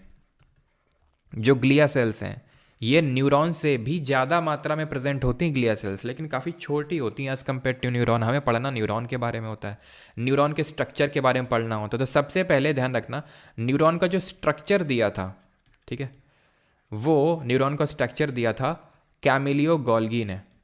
कैमिलियो गोल्गी वही जिन्होंने गोल्गी एपरेटस की खोज करी थी। इन्होंने एक ब्लैक इंक रिएक्शन करी थी, ठीक है, ब्लैक इंक रिएक्शन, और उस रिएक्शन से इन्होंने न्यूरॉन का स्ट्रक्चर निकाला था। यहाँ पर आप देख सकते हैं पूरा न्यूरॉन का स्ट्रक्चर है। हम न्यूरॉन का स्ट्रक्चर पूरा ऊपर से इसके सिर से पैर तक पढ़ेंगे। ये है जो आपको ये डेंड्राइट दिख रहा है, जो ब्रांचेस दिख रहे हैं, इसको हम डेंड्राइट बोलते हैं। देन हम अंदर आते हैं, तो ये जो आपको दिख रहा है ये सेल की बॉडी है, इसको बोलते हैं साइटोन या फिर सेल बॉडी। इस साइटन या फिर सेल बॉडी में आपको देखने को मिलेंगे निस्ल बॉडीज, निस्ल ग्रैन्यूल्स या फिर निस्ल बॉडीज। इन निस्ल बॉडीज का काम होता है, इन निस्ल बॉडीज का काम होता है वही काम जो राइबोसोम करता है, और वो होता है प्रोटीन का सिंथेसिस करना। किनका काम, निस्ल ग्रैन्यूल्स या फिर निस्ल बॉडीज, वही सेम चीज़ आपका। ये हो गया अंदर न्यूक्लियस। देन ये लंबी सी आपको टेल देखने को मिलेगी, या तो आप यहाँ पे देखो, लगाया तो था यार मैंने ये, ठीक है। तो यहाँ पर आपको दिख रहा होगा डेंड्राइट्स हैं, यहाँ से इन्फॉर्मेशन गई, ये सेल बॉडी है जिसको सोमा या साइटन बोलते हैं, ठीक है। देन ये एक लंबी सी आपको जो डंडी सी दिख रही है पीली पीली पीली पीली, इसको एक्सन बोलते हैं, ठीक है, एक्सन बोलते हैं। और ये जो कवरिंग हो रखी है इसको माइलिन शीथ बुलाते हैं। जो कवरिंग हो रखी है माइलिन शीथ बुलाते हैं। इसमें केमिकल्स वगैरह होते हैं जैसे सोडियम है ना, Na+, Cl-, पोटेशियम के आयंस यहाँ पर प्रेजेंट होते हैं। तभी बोला जाता है, नहीं आपने सुना होगा कि भाई सुबह के टाइम उठो, हल्का सा नमक डाल के अगर आप पानी पीते हो तो वो थोड़ा सा आपका जो नर्वस सिस्टम है उसको एकदम से जागृत कर देता है, उसको एकदम से उठा देता है, क्योंकि यहाँ पर क्योंकि सोडियम और ये Na जैसे होता है यहाँ पे पहले से ही Na+ और Cl नेगेटिव ये आयंस आपको देखने को मिलते हैं। तो माइलिन शीथ है, इसके बीच बीच का जो गैप है इसको हम नोड ऑफ रैनवियर बोलते हैं, नोड ऑफ रैनवियर। देन ये मतलब इन्फॉर्मेशन पास करते हैं न्यूरॉन्स, आपको पता होना चाहिए। तो इन्फॉर्मेशन यहाँ से रिसीव होती है डेंड्राइट से, ये आती है यहाँ पर, इसको बोलते हैं एक्सन टर्मिनल। जहाँ पर एक्सन खत्म हो जाता है, टर्मिनेट हो जाता है, उसको हम एक्सन टर्मिनल बोलते हैं। टर्मिनल वही तो होता है जैसे बस टर्मिनल आप सुनते हो, तो बस जहाँ पे मतलब रुकती है आके, तो यहाँ पर रुकेगी आके इन्फॉर्मेशन और पास ऑन होगी दूसरे न्यूरॉन को। जैसे यहाँ पर एक न्यूरॉन था, आप देख पा रहे हो, अगर हल्का सा फेडेड टाइप है, ये इसकी नर्व एंडिंग है, बनी हुई है ये नर्व एंडिंग, इसने इसको इन्फॉर्मेशन दी होगी, अब ये किसी और को इन्फॉर्मेशन देगा, ठीक है। और ये जब किसी और को इन्फॉर्मेशन देगा, ठीक है, तो आप देख सकते हैं कुछ इस तरह से जो इलेक्ट्रिकल इम्पल्सेज हैं, ठीक है, इलेक्ट्रिकल इम्पल्सेज होते हैं, नर्व इम्पल्स इनको बोलते हैं, इलेक्ट्रिकल सिग्नल होते हैं, ये पास ऑन कर देंगे दूसरे को। और एक न्यूरॉन और दूसरे न्यूरॉन का जो बीच का गैप होता है उसको साइनैप्स बोलते हैं, gap between the axon terminal of one neuron and the dendrite of another neuron, axon terminal of one neuron and the dendrite of another neuron is called as synapse. Is that clear? ठीक है। काम क्या होता है nervous tissue का? Touch आपने छुआ, आपको पता चल गया, स्मेल, टेस्ट, हियरिंग, देखना वेखना जो होता है काम, वो दिमाग के जो न्यूरॉन्स हैं वो करते हैं। आपका आंख देखता नहीं है, आंख का काम होता है सिर्फ पिक्चर क्लिक करना, देन हमारे ऑप्टिक नर्व्स होती हैं वो पहुंचाती हैं इन्फॉर्मेशन यहाँ तक, और ये न्यूरॉन्स देन फर्दर इन्फॉर्मेशन पहुंचाते हैं और वो हमें कोई एक्शन लेने पे मजबूर करते हैं, फिर उस हिसाब से हम एक्शन लेते हैं। ठीक है, thanks, like share and subscribe. ठीक है, अब बताओ किसी कोई डाउट तो नहीं यहाँ तक, जल्दी से। हाँ जी, तो यहाँ तक किसी कोई डाउट ना हो तो फिर हम क्वेश्चंस कर लें। एक सेकंड रुकना, अभी तुम्हें कुछ दिखेगा नहीं, ठीक है। किल्विस जी आ जाएंगे और बोलेंगे अंधेरा कायम रहे, अंधेरा कायम रहे। ठीक है, मुझे क्वेश्चंस वाली पीपीटी खोल लेने दो।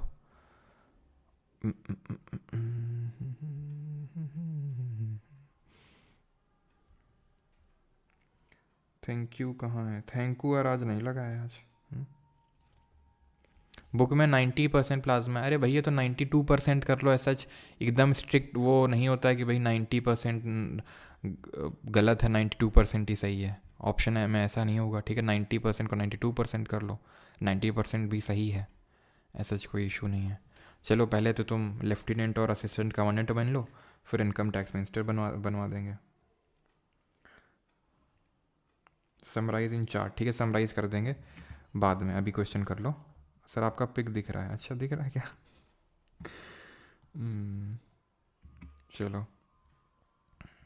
लास्ट में समराइज करेंगे, ठीक है। चलो परमार सर की 300 बोन्स हैं, मारेंगे ना झापड़ अभी। Which of the following is the structure of a cardiac muscle cell? तो कार्डियक मसल सेल कैसी होती हैं? तो सबसे पहले तो हमें पता है कि दिल जो है काफ़ी लोगों से ब्रांचिंग करता है, ठीक है। ब्रांचिंग करता है तो भाई ब्रांचिंग करता है तो अनब्रांच्ड वाले 2 ऑप्शन तो हटा दो, ब्रांच्ड ही होगा। अब भैया सिलेंड्रिकल था, स्पाइनल शेप था, तो हमने देखा था सिलेंड्रिकल शेप का था, वो सिलेंड्रिकल शेप के तो थे ऐसे ऐसे ऐसे, स्पाइनल शेप तो थे नहीं, खत्म। अगला सवाल कर लो, सीडीएस 2022। सपोज एक एक्सीडेंट हुआ और तुम्हारी डेलिकेट लाइनिंग ऑफ माउथ और इसोफेगस जो है वो इंजर्ड हो गई, तो बताओ कौन सा टिश्यू इंजर्ड हुआ? स्मूथ? ना ना ना ना, ये तो काइंड ऑफ मसल सेल होता है, मसल सेल होता है और हमारा प्रेजेंट होता है विसरल ऑर्गन्स में, है ना, विसरल ऑर्गन्स, जैसे कि हमारा पेट, इंटेस्टाइन, इन सब में, है ना, आइरिस में यहाँ प्रेजेंट होता है। क्यूबॉइडल, क्यूब शेप के हैं, टॉल और विड्थ इनके सिमिलर है। कहाँ प्रेजेंट होते हैं? ग्लैंड्स हो गए, जैसे कि सेलिवरी ग्लैंड हो गए, थायराइड ग्लैंड हो गए, किडनी ट्यूब्यूल्स हो गए। स्क्वैमस एपिथेलियम 2 तरह के होते हैं सर, स्क्वैमस एपिथेलियम, एक तो सिंपल स्क्वैमस एपिथेलियम और दूसरा कॉम्पैक्ट कॉम्प्लेक्स नहीं होता है। सिंपल स्क्वैमस एपिथेलियम और दूसरा होता है स्ट्रैटिफाइड। सिंपल जो होता है, सिंपल स्क्वैमस एपिथेलियल टिश्यू, इसका सही आंसर हो जाएगा ऑप्शन नंबर सी, ठीक है। सिंपल वाला जो होता है हमारा डेलिकेट लाइनिंग ऑफ माउथ में होता है, स्ट्रैटिफाइड जो होता है वो स्किन में प्रेजेंट होता है। फैट कौन स्टोर करता है? अगेन CDS 2022 में क्वेश्चन पूछा गया है। एडिपोज टिश्यू करते हैं, RBC करते हैं, मसल टिश्यू करते हैं, या फिर एपिथेलियल? एकदम आसान आसान से लग रहे हैं कि अभी नहीं क्वेश्चंस। एडिपोसाइट होते हैं इसमें। कैसे शेप के होते हैं? ओवल शेप के होते हैं। इंसुलेशन में हेल्प करते हैं, प्लस शॉक से हमें बचाते हैं। RBCs कितने होते हैं नंबर में? 5 मिलियन पर क्यूबिक। बाइकॉनकेव शेप के होते हैं, स्प्लीन में जाके ख़त्म होते हैं। 120 डेज टाइम पीरियड होता है, और इसमें हीम होता है। और क्या आपको पता है कि जब आयरन की कमी हो जाती है ब्लड में हमारे, तो कौन सी बीमारी होती है? बताइए जल्दी से, कौन सी बीमारी होती है अगर आयरन की कमी हो जाए? मसल टिश्यू कितने तरह के होते हैं? 3 तरह के। एपिथेलियल टिश्यूज 2 तरह के, मतलब 2 नहीं 4 तरीके के। नो न्यूक्लियस, इनमें से किसमें न्यूक्लियस नहीं होता है? तो अब ये बात समझ लो और वहाँ पे ये चीज़ लिख लेना RBC वाले पॉइंट में, जहाँ पर मैंने RBC लिखवाया था, जहाँ पर मैंने RBC आपको लिखवाया था, यहीं पे इस पॉइंट को नोट करेंगे आप। एंड दैट इज़ कि जो हमारी RBC होती है, ठीक है, जो हमारी RBC होती है, जब ये मैच्योर होती है, जब ये जाके मैच्योर होती है, when mature then no nucleus. जब ये मैच्योर होती है तो इसमें कोई न्यूक्लियस नहीं होता है, न्यूक्लियस चला जाता है भाई, ठीक है, ध्यान रखना। जब ये मैच्योर होता है, कौन? RBCs, ये चीज़ आप ध्यान रखेंगे। तो when which cells have no nucleus, तो ध्यान रखिएगा RBCs के पास कोई न्यूक्लियस नहीं होता। What are phagocytic sales?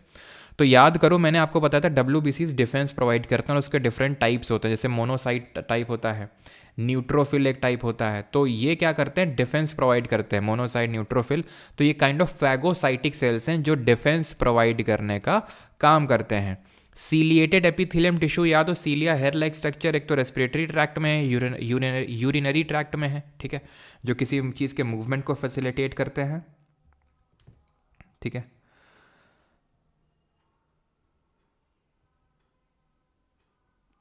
ये cubic millimetre, yes yes yes yes, ठीक है, पर क्यूबिक मिलीमीटर।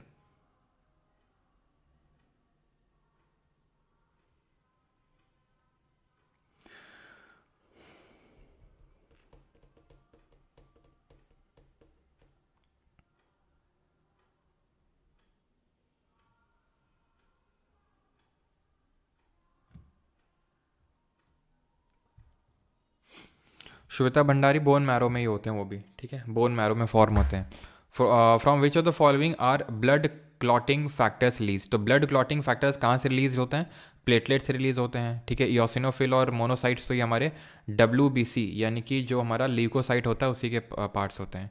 और ये तो मैंने लिखवा दिया था ना, ल्यूकोसाइट, इराथ्रोसाइट और थ्रोम्बोसाइट। अरे यार, इसका तो लिखवा दिया था, इन दोनों का नहीं लिखा था ना। ये इराथ्रोसाइट, ध्यान रखना, ये इराथ्रोसाइट हो जाएगा। जो WBCs हैं ये आपकी ल्यूकोसाइट्स, और प्लेटलेट्स क्या हैं? ये थ्रोम्बोसाइट्स हैं, ठीक है, ये आपके थ्रोम्बोसाइट्स हैं। चलो, the tissue which is responsible for the movement in our body? Epithelial tissue तो ये प्रोटेक्शन के लिए रिस्पॉन्सिबल होते हैं। CSF का जो असिस्टेंट कमांडेंट का जो एग्जाम होता है डिपार्टमेंटल, उसमें पूछा गया, ठीक है। तो ये प्रोटेक्टिव टिश्यू होता है। नर्वस टिश्यू तो भाई हमारे नर्व इम्पल्स को कैरी कर लेके जाते हैं, इन्फॉर्मेशन कैरी करते हैं, मूवमेंट में ये हेल्प करते हैं, ठीक है।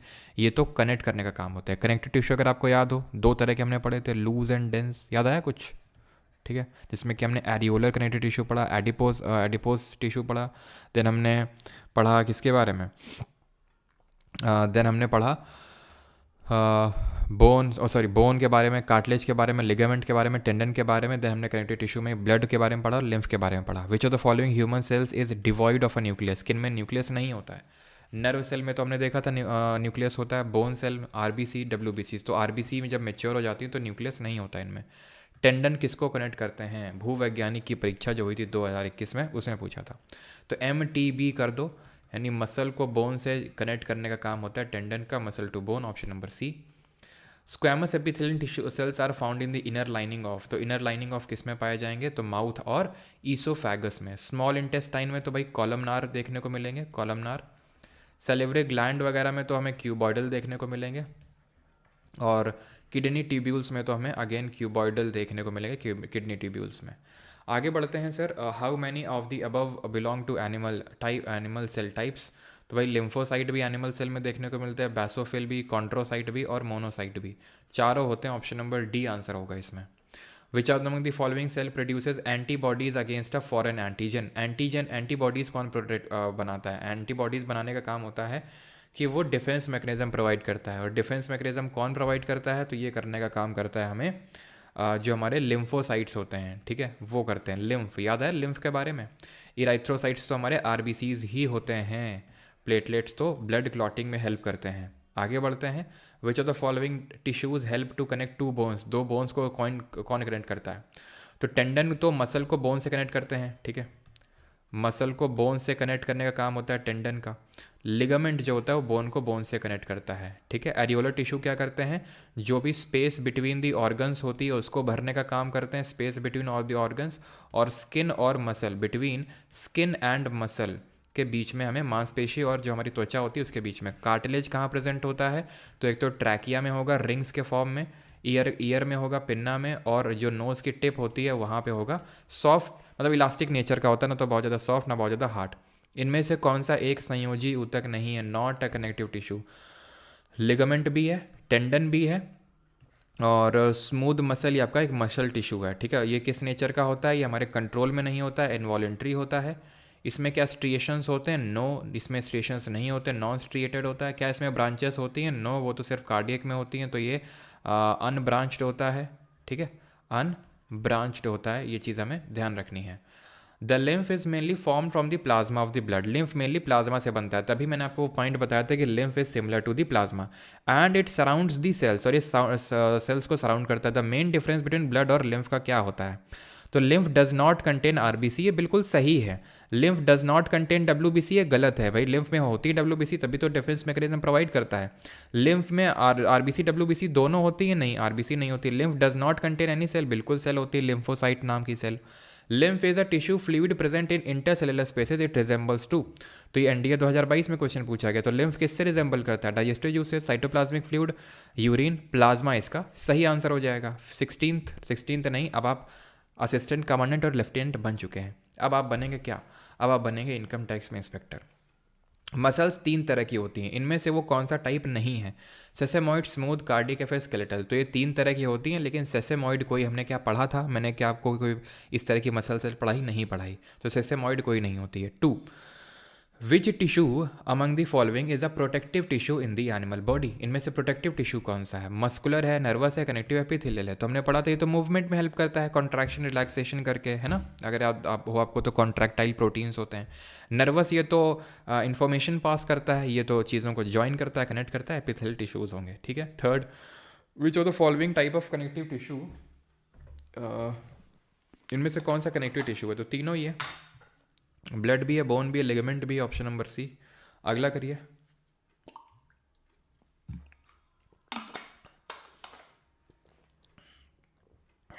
अंशिका, भावना, भारती, शिंदे, सनी ठाकुर, विकास पाल, सबका सही है। तो ये यार नहीं करना है, ये आपको परसों वाली क्लास में समझ में आएगा। कल प्लांट किंगडम स्टार्ट करेंगे, और एक चीज़ बता दूं मैं, कल वाला जो चैप्टर है और परसों वाला है, भूल के भी स्किप मत कर देना।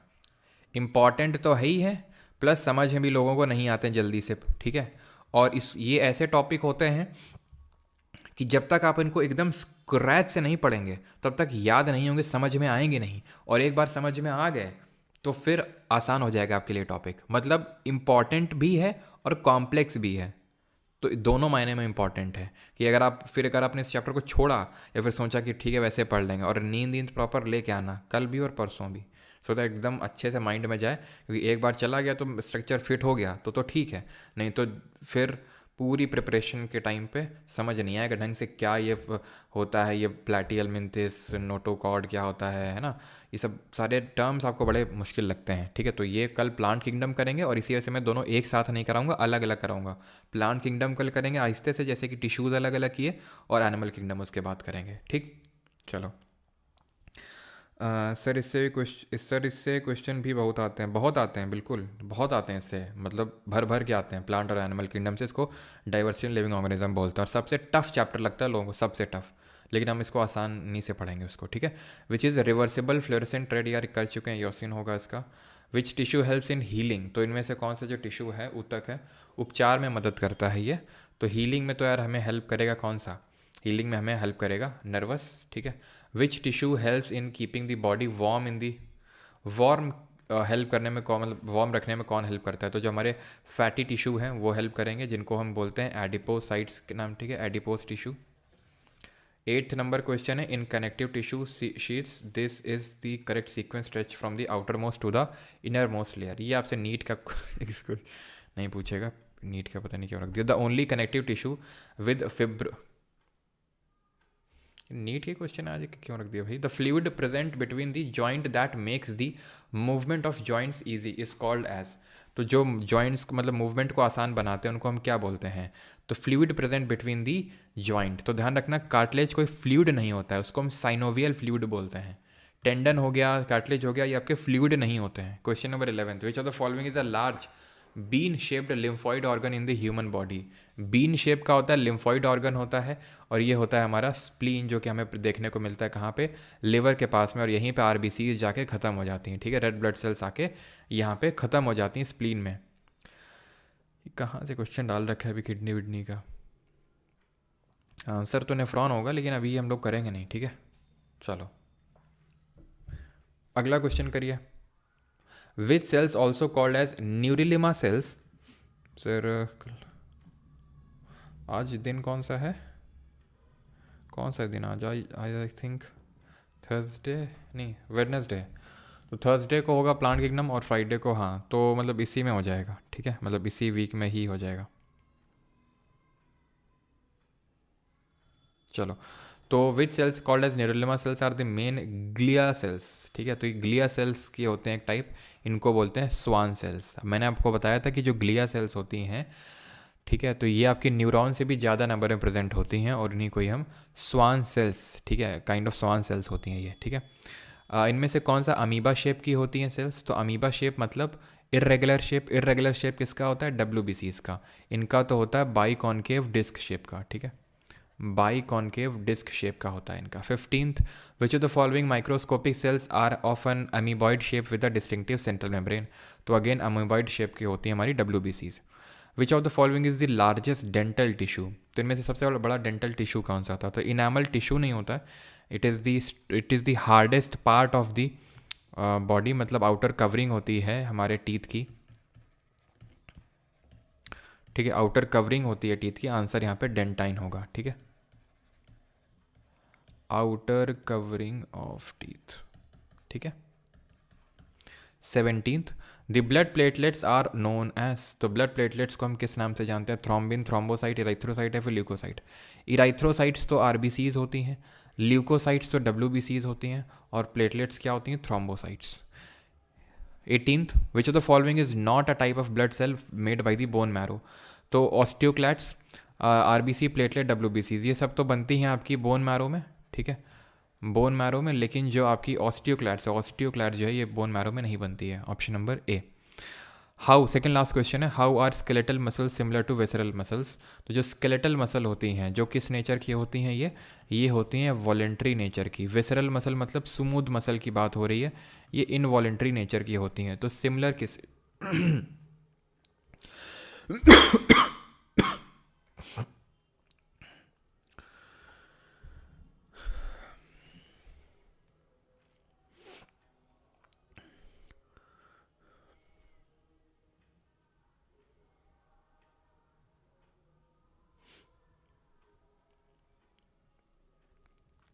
चलो, तो स्केलेटल मसल्स और विसरल मसल में क्या सिमिलर है?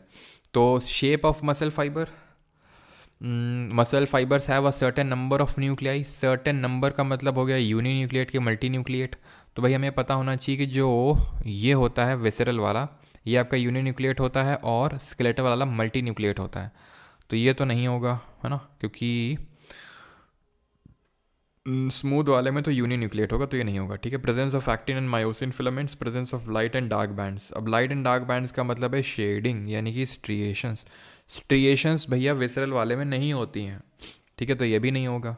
शेप ऑफ मसल फाइबर्स की अगर बात करेंगे तो कहीं ना कहीं जो शेप होता है स्केलेटल और स्मूथ वालों का, वो थोड़ा सा सिलेंड्रिकल शेप होता है, तो शेप यहाँ पर एक सिमिलैरिटी हो जाएगी।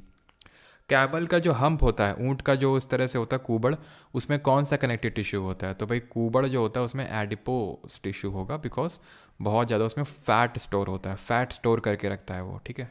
चलो बाकी क्वेश्चन, एक क्वेश्चन आपके लिए है, एक क्वेश्चन तो कर ही सकते हैं। आई थिंक ये अभी कर नहीं पाएंगे because protein, histidine, valine, lysine अभी सब पढ़े नहीं हैं, तो कर नहीं पाएंगे अभी इसको भी। खैर, तो ये है हमारा बैच जहाँ पर आपको रिकॉर्डिंग क्लास की 100 नोट्स, क्विजेस सब कुछ मिल जाएंगे, ठीक है। परमार अकेडमी ऐप और वेबसाइट से आप यहाँ पर जाके एनरोल कर सकते हैं, परमार जी के बैच 3.0, एंड उसी के अंदर आपको कंप्यूटर मिल जाएगी एंड बाकी सारी चीज़ें, ठीक है।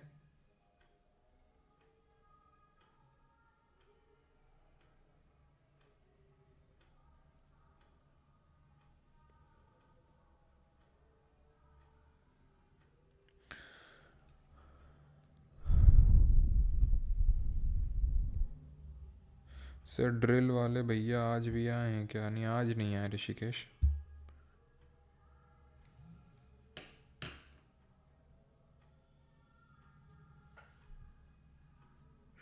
नोट्स मिल जाएंगे भी प्रिंस से ना, नोट्स मिल जाएंगे।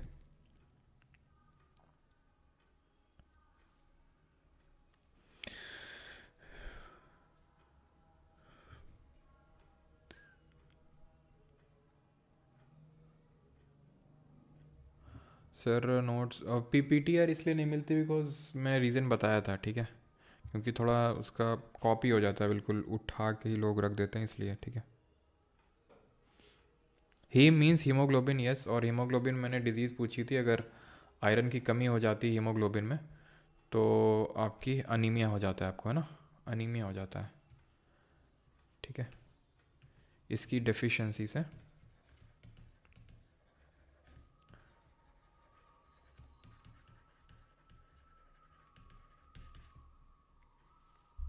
सर ब्लड ग्रुप नहीं पढ़ाएंगे क्या? पढ़ाएंगे भाई, पढ़ाएंगे, ब्लड ग्रुप भी पढ़ाएंगे। ग्रेव यार्ड मैंने बता तो दिया है, इसी को ग्रेव यार्ड बोलते हैं जहाँ पे ख़त्म होती है ये, ग्रेव यार्ड इसको बोलते हैं।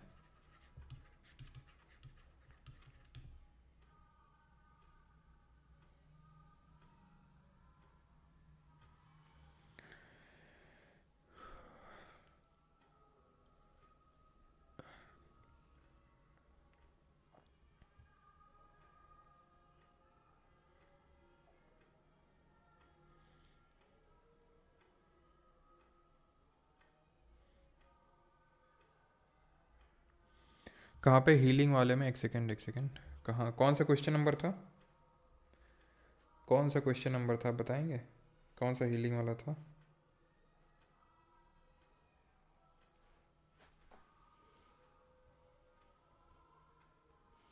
ये पीपीटी तो थी नहीं ना, ये वाली थी।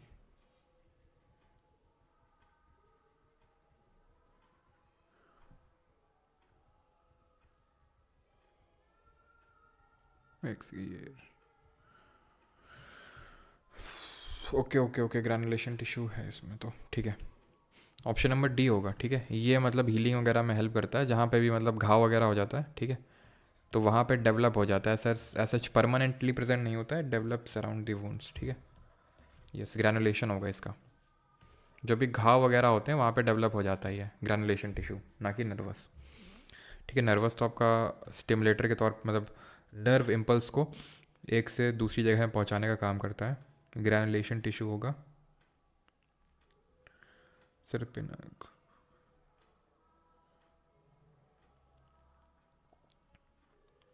Nervous system, nervous system, nervous system, nervous system में हमने पढ़ा था कि यहाँ पे दो तरह की सेल्स होती हैं, एक तो न्यूरॉन होती हैं और एक ग्लिया सेल्स होती हैं, इनको स्वान सेल्स बोलते हैं। न्यूरॉन का हमने पूरा बस न्यूरॉन का स्ट्रक्चर और उसमें किस तरह से उसका पूरा स्ट्रक्चर ही पढ़ना होता है बस हमें तो न्यूरॉन का जो स्ट्रक्चर है वो सबसे पहले किसने दिया था?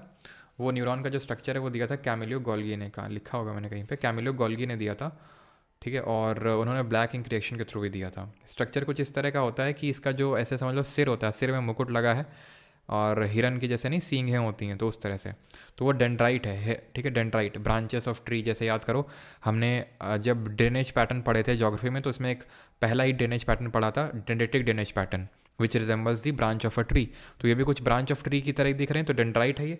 देन इन्फॉर्मेशन पास होगी, सेल बॉडी में जाएगी जिसको साइटन या सोमा बोलते हैं। देन ये एक्जन है, लंबी सी टेल है, और एक्जन में ये आपको माइलिन शीथ की कवरिंग दिख रही है, बीच बीच में जो गैप है इसको नोड ऑफ रैनवियर बोलते हैं, और ये जहाँ पर ख़त्म हो जाता है न्यूरॉन उसको नर्व एक्सन टर्मिनल बोलते हैं। एक्सन टर्मिनल से दूसरे न्यूरॉन के जो डेंड्राइट होते हैं उसमें इन्फॉर्मेशन पास होती है, और उसका भी मतलब डेप्थ है कि भाई एक थ्रेशोल्ड नीडेड होता है इन्फॉर्मेशन पास होने के लिए। ऐसा नहीं कि हर इन्फॉर्मेशन पास हो जाती है, तो उतनी डेप्थ हमें जाना नहीं है। बस हमें ये याद रखना है कि एक न्यूरॉन का जो एक्सन टर्मिनल होता है, जो दूसरे का डेंड्राइट होता है, उनके बीच का जो गैप होता है उसको हम साइनैप्स के नाम से जानते हैं बस। ठीक है sir, are you coming to office मतलब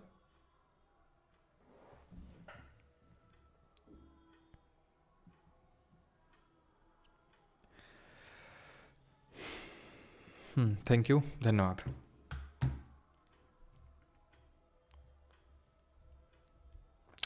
ठीक है, मैं ऐप पे प्रोवाइड कर दूंगा जिसको आप सेव नहीं कर सकते हो। ठीक है, ऐप में मैं पीडीएफ प्रोवाइड कर दूंगा ये। ठीक है, लेकिन ऐप पे यार 2 ही ऑप्शन होते हैं पीडीएफ के। चलो देखते हैं, ठीक है, आने होगा तो ऐप पे प्रोवाइड करते हैं। ऑलराइट, थैंक यू, धन्यवाद, मिलते हैं कल। मिस मत करिएगा कल वाली क्लास को, बहुत इंपॉर्टेंट है। प्लान